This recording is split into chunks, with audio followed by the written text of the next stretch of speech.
शाह करेंगे जेजेपी से बीजेपी का गठबंधन तोड़ने का ऐलान। 18 जून को सिरसा में रैली करेंगे शाह, चौटाला की भी नजर। जेजेपी से गठबंधन टूटने पर भी चलती रहेगी खट्टर सरकार। हरियाणा में बीजेपी और जननायक जनता पार्टी यानी जेजेपी के बीच गठबंधन टूटना तय माना जा रहा है। बस अब इसका औपचारिक ऐलान होना बाकी रह गया है। बीजेपी की ओर से डिप्टी सीएम और जेजेपी नेता दुष्यंत चौटाला को इशारा कर दिया गया है, वो चाहे तो गठबंधन से बाहर जा सकते हैं। तो दूसरी ओर दुष्यंत चौटाला भी कह चुके हैं कि जरूरत पड़ी तो वो एनडीए छोड़ देंगे। हरियाणा में जेजेपी की सभी 10 लोकसभा सीट के साथ ही 90 विधानसभा सीटों पर चुनाव लड़ने की तैयारी पूरी है। इस बीच बीजेपी जेजेपी के बिना बहुमत की जुगाड़ करने की लगी है।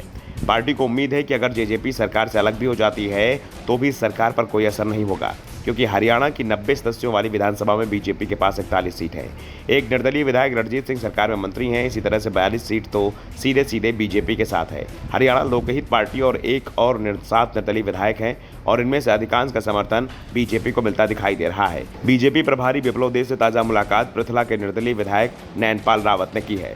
उन्होंने निर्दलियों के साथ का भरोसा देकर गठबंधन तोड़ने की वकालत की है। ऐसे में गठबंधन के भविष्य का संकेत गृह मंत्री अमित शाह सिरसा रैली में भी मिल सकता है। वोटरों और वर्करों की नब्ज टटोलने को शाह 18 जून को सिरसा आ रहे हैं। शाह के दौरे पर बीजेपी से ज्यादा जेजेपी की नजरें टिकी हैं। गठबंधन टूटने की सूरत में मनोहर लाल की सरकार और डिप्टी सीएम दुष्यंत चौटाला को इस्तीफा देना पड़ेगा। वैसे बीजेपी ने डिप्टी सीएम दुष्यंत चौटाला को इशारा कर दिया गया है कि अगर वो चाहें तो गठबंधन से बाहर जा सकते हैं, क्योंकि अब भाजपा उन्हें कुछ भी नया देने को तैयार नहीं है। दरअसल बीजेपी ने अब 2024 के लोकसभा चुनाव में गैर जाट मतदाताओं पर फोकस करने का मन बना लिया है। पहलवानों के प्रदर्शन के बाद बीजेपी को यह एहसास हो गया है कि हरियाणा में जाट वोट उसे मुश्किल से ही मिलेगा, इसलिए पार्टी गैर जाट दांव खेलने की तैयारी में है। माना जाता है कि हरियाणा में जाट मतदाताओं की संख्या सबसे ज्यादा 25% के लगभग है। जाट मतदाता प्रदेश की 35 विधानसभा सीटों पर जीत हार तय करने में महत्वपूर्ण भूमिका अदा करता है। लेकिन भाजपा अब राज्य में अपने परंपरागत माने जाने वाले वोट बैंक के साथ साथ जाटों को छोड़कर अन्य सभी वर्गों के मतदाताओं पर खास फोकस करने जा रही है। भाजपा की नजर खासतौर पर मायावती यानी बसपा के वोट बैंक पर है। हरियाणा में जाटों के बाद सबसे बड़ा वोट बैंक दलितों का है। राज्य में 21% के लगभग मतदाता दलित वर्ग से आते हैं और यही वजह है कि 2019 के विधानसभा चुनाव में एक भी सीट जीतने वाली बसपा को भी राज्य में 4.14% वोट मिला था।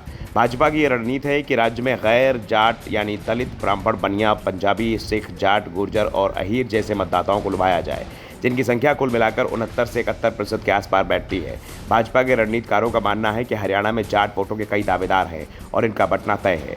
पार्टी यह भी मानकर चल रही है कि किसान आंदोलनों और पहलवानों के आंदोलनों की वजह से उसे जाट वोट मिलने की संभावना बहुत कम है और ऐसे में दूसरे वर्ग के मतदाताओं पर फोकस करने से पार्टी को ज़्यादा लाभ मिल सकता है। बीजेपी की ओर से तो साफ साफ संकेत मिल रहे हैं कि वो लोकसभा चुनाव अकेले लड़ने की तैयारी में है और 18 जून को सिरसा में होने वाली अमित शाह की रैली से ये पूरी तरह साफ हो जाएगा कि बीजेपी और जेजेपी की अब जरूरत भी है, या फिर शाह की रैली के बाद बीजेपी जेजेपी गठबंधन की उल्टी गिनती शुरू हो जाएगी। बीजेपी नेताओं की ओर जो संकेत मिल रहे हैं उससे साफ है कि अब अगर जेजेपी गठबंधन से अलग भी हो जाती है तो इसका असर सरकार पर नहीं होगा। खट्टर सरकार बहुमत में बनी रहेगी। Bureau report, the such India.